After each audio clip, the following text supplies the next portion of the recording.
Nicholas. Could he be the someone good that Donna's been searching for? As our genealogist dove deeper into the Carr line, I wanted to hear from Donna herself why she believes Nicholas might be the key to uncovering a positive chapter in her family's past. Married. We've been married 10 years in December. So you've been married for 10 years, but how long have you Donna, been this is Jane. Moved back to the East Hi there, really lovely to meet you. 2011. I'm very excited to meet you. So we were together Ultimately, you were looking for the good guy in your family line, right? When you first started doing your research into your family, what was your perception of the Carr line? Not good. I come from a long line of not really good men. My grandfather, he had spent time in Leavenworth prison, and I believe that was a grand theft auto charge. That must have been devastating.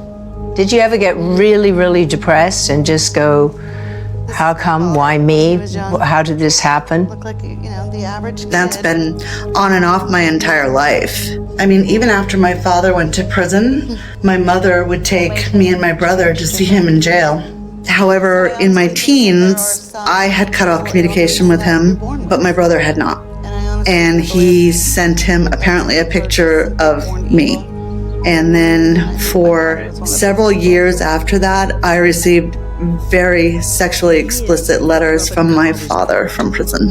He stayed God. on the move. I'm so sorry. On his crimes. I mean, I can't even conceive of that pain. She lived out of her father's car as he moved. I think you're just incredibly brave to share this story, because if you don't process it, as you know, it imprisons you, right? It does. Control. Hopefully that's what we're doing here, is helping you undefine yourself from that and redefine yourself as who you are. That is my greatest hope. My father, there are very few that are good.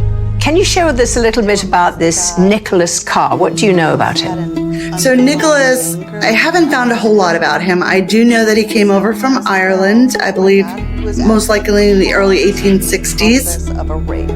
What are you hoping that you're going to find out about Nicholas Carr?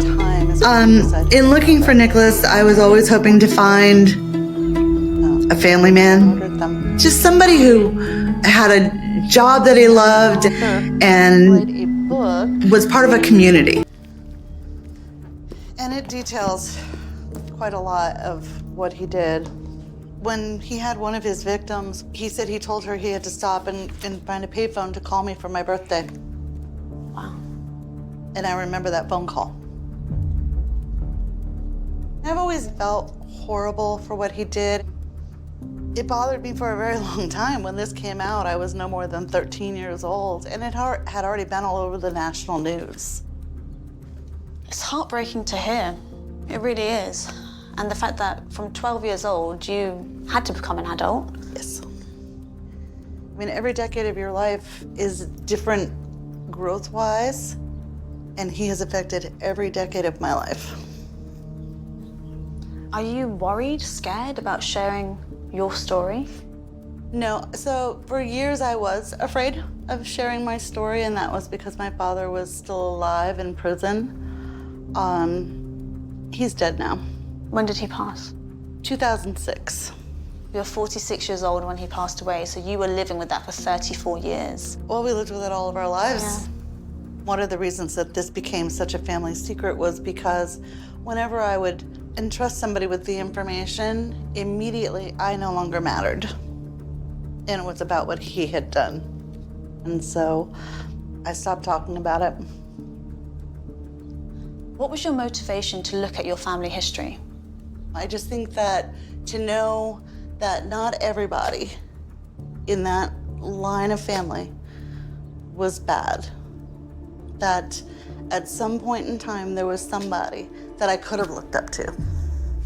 And have you found anyone that inspires you when you read their So stories? I think it's Nicholas Carr, and he would be my third great-grandfather, but I haven't been able to find a lot on him. He's definitely my best brick wall. He's been tough. Donna's search began with a single clue.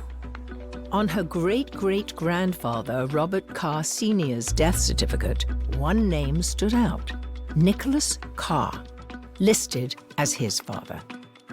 This led her to the port city of Wilmington, North Carolina, where Nicholas appeared on the 1860 census.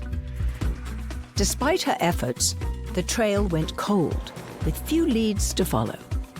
With so little known about